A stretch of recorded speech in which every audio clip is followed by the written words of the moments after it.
दोस्तों यूपी हुकूमत की तरफ से बजट पेश हो चुका है और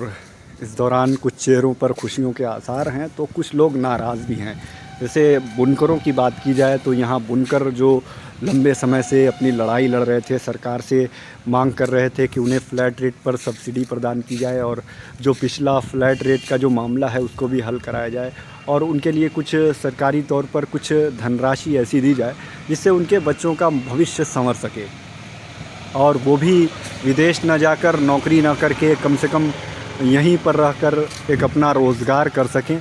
और ख़ुद कफ़ील हो सकें और आत्मनिर्भर भारत का जो सपना है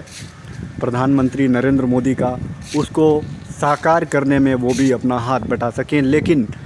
बजट में अभी तक कुछ ख़ास नहीं मिल सका है बुनकरों को, जिसकी वजह से यहाँ के बुनकर जो हैं, प्रदेश के बुनकर काफ़ी निराश हैं। और बात की जाए बनारस की तो वहाँ 400 करोड़ रुपए तकरीबन वहाँ पर एक यूनिवर्सिटी का क़याम होगा और वहाँ यूनिवर्सिटी बनेगी तो बुनकरों के लिए एक फ़ायदा ये हो सकता है वहाँ पे कि उनके बच्चे वहाँ सस्ती तालीम हासिल कर सकते हैं और अपना भविष्य संवार सकते हैं। लेकिन आम तौर पर जो ज़िले भर में बुनकर हैं, जो गाज़ीपुर है, मऊ है, आज़मगढ़ है और मुबारकपुर वगैरह तमाम जगहों पर यहाँ के बुनकरों में काफ़ी निराशा है। वो कह रहे हैं कि लंबे समय से जो आश्वासन मिल रहा था उसकी वजह से उन्हें एक उम्मीद थी सरकार से कि इस बार सरकार जो है उनकी अनदेखी नहीं करेगी और उनके लिए भी कुछ योजना लाएगी जिससे उनका भी जो एक वजूद है, जिसके उनके वजूद पर जो ख़तरा मंडरा रहा है वो ख़तरा अब टल जाएगा। लेकिन अभी तक फ़िलहाल बुनकरों के चेहरे पर मायूसी ही है। चूँकि फ्लैट रेट का जो मसला था बुनकरों का काफ़ी पुराना मसला था, उसके हिसाब से बुनकर 2006 से समाजवादी पार्टी की हुकूमत थी, 2006 से वो लोग 72 रुपये प्रति लूम देते चले आ रहे थे। अब अचानक से प्रदेश सरकार ने उसको बंद कर दिया था, जिसकी वजह से कमर्शियल रेट पर उन्हें अपनी बिजली बिलों की अदायगी करनी पड़ रही थी। लेकिन उसके बाद सरकार ने थोड़ा अपना दिल नरम किया, अपना रवैया नरम किया और बुनकरों की तरफ रहमत की नज़र से देखा और उसको 400 रुपया कर दिया। जहां बुनकर 1800 रुपये प्रति लूम की दर से बिल जमा करने पर मजबूर थे, हालांकि कर नहीं पा रहे थे, तभी तो बुनकर लाखों रुपए के कर्जदार हो गए थे बिजली महकमे के। तो इन्हीं सब परिस्थितियों को देखते हुए सरकार ने उन पर जो रहमत की निगाह से देखा तो 400 रुपये अब प्रति लूम जो रेट निर्धारित हुआ है वो भी बुनकरों के लिए किसी पहाड़ से कम नहीं है। और इसी बात को लेकर लगातार बुनकर नेता यहाँ से प्रदेश भर के बुनकर नेता एक प्लेटफॉर्म पे आके लगातार सरकार से मांग कर रहे थे, आश्वासन मिल रहा था उन्हें। और लेकिन एक चीज़ है कि जो फ्लैट रेट की समस्या है वो तो लगभग हल हो गई है, लेकिन फिर भी जो बोझ है उनके कंधों पर, जो बोझ है इस महंगाई के इस दौर में, उनका जो एक वजूद है वो ख़तरे में पड़ गया है, उस पर संकट के बादल गहराने लगे हैं। तो ऐसे में प्रदेश सरकार को भी उनको एक बार फिर से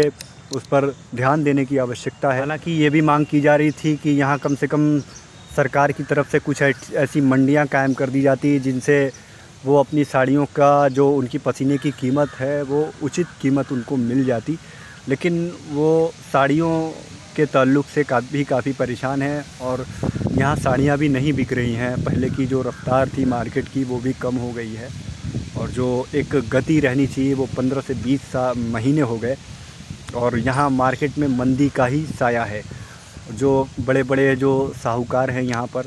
जो व्यवसायी हैं यहाँ बुनकरों के, जो जिन्हें मास्टर वीवर या आमटोन में दलाल कहा जाता है, तो छोटे और मझोले जो दलाल हैं वो मार्केट न चलने की वजह से घर आने पर मजबूर हैं और कारखाना लगाकर खुद बुनकर हो गए हैं। तो ये हाल है यहाँ का। तो यहाँ पर सरकार को भी कुछ दया दृष्टि दिखानी चाहिए और यहाँ के बुनकरों के लिए कुछ विशेष उपाय करने चाहिए प्रदेश के बुनकरों के लिए, क्योंकि बुनकर वो तबका है जिसमें समाज का हर वर्ग शामिल है। तमाम लोग इस पेशे से जुड़े हुए हैं और जो तबका मुल्क का तन ढकता है अपनी बेहतरीन कारीगरी से, यही वो तबका है जो तमाम लोगों को अपनी कौशल से, अपनी योग्यता से कपड़े पहनाता है। और यही तबका अगर महरूम रह जाएगा, वंचित रह जाएगा, तो उसका खमियाजा तो उठाना ही पड़ेगा, हर जगह उसका असर नज़र आएगा। और ये बुनकर ही हैं जो प्रदेश की अर्थव्यवस्था में किसानों के बाद सबसे ज़्यादा सरकारी ख़जाने को भरने में अपना योगदान सुनिश्चित करते हैं। तो ऐसे में सरकार को इनकी अनदेखी नहीं करनी चाहिए और फौरी तौर पर उन्हें राहत प्रदान करके उन्हें कुछ नया बंदोबस्त उनके लिए करना चाहिए, ताकि जो उनकी तजारती वजूद है, जो उनका व्यापारिक वजूद है, वो बरकरार रहे और बुनकर भी खुशहाली के साथ ज़िंदगी गुजार सकें।